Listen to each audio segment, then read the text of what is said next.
Well, thanks for stopping by. This is the future of customer engagement for product market fit. It's theme number 2. Our facilitator is my favorite disruptor, Thomas O'Malley. He is the CEO of Currnt. Welcome, Tom. Hey, Gene. Thanks for having me. So theme number 2, alternatives to gather customer insights. Explain what this is. What does this mean? Yeah, well, this whole panel is together trying to understand how companies, what are the best practices for staying engaged with your target market. Those customer insights are just essential for teams to know how to design their products, but also how to design their messaging so it hits home with their marketplace. So no matter how you look at it, you've got to be concerned, do we have the right customer insights that we know our customer and we know what they need from us? So I think that's what we're going to look at in this is I wanted to delve into some of the best practices. How are people doing it today? Tell us about the panel that you guys assembled for this conversation. So what we did is we threw kind of a wider net here, bringing in both chief marketing officers, heads of products and programs, heads of content. We got consumer insights in here because customer engagement, as we said, is appreciated by so many groups under the marketing banner. But who actually owns it? And I think what's happening is there's an array of titles that are involved in it and leading it. So I think what we're trying to do here is trying to ascertain sort of what are the various approaches that a range of titles under marketing might be taking. So I was noticing in your executive summary, Tom, that customer engagement kind of stayed pretty critical, but how to best do that seems to be what was considered here. Yeah, it's like oxygen for anybody that's trying to talk to their market. They've got to understand what need they're solving for. With all these advances in technology, how has this changed or how is it changing? And I think what we're hearing is the fundamentals are still fairly much the same.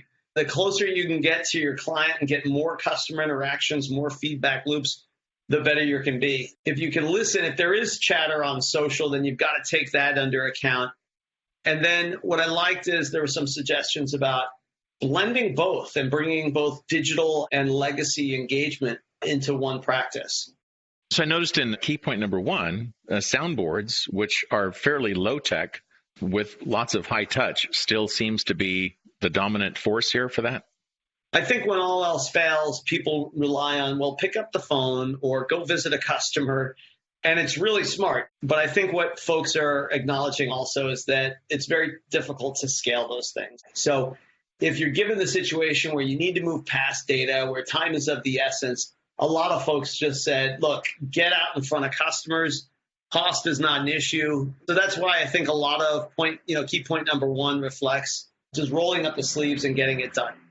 So in key point number 2, you sort of consider that that's not very scalable, right? So what are the options? The key point number 2 here, you can see that the first 2 quotes here from Wendy and Carola are expressing the idea of getting face-to-face. And that's just the epitome of high cost engagement. Right. However, we started to pick up on some virtual engagement as well. And so Nick here is talking about online focus groups. And so what we're going to need to do is delve into, how can that be done efficiently? And so how to get that high impact but efficient engagement, I think is the master plan. Well, I look forward to our next theme number 3, but let's talk about these 3 top experts before we do that.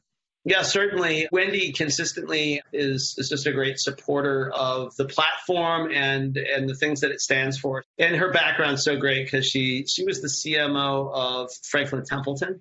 And then Abbas and Carola, they're somewhat new to me. I've seen some interactions with them on other panels. They're consistent performers and, like Wendy, a big supporter of this type of engagement. I think we're still early days right now on this topic, but I think as we get into topics 3 and 4, I'll get to know a bit more of the depth of their thinking. That sounds great. I look forward to that, Tom. Great to talk to you. Great discussion today. It's my favorite disruptor in the world. It's Thomas O'Malley. He's the CEO of Currnt. And Tom, we'll talk again. Thanks, Gene.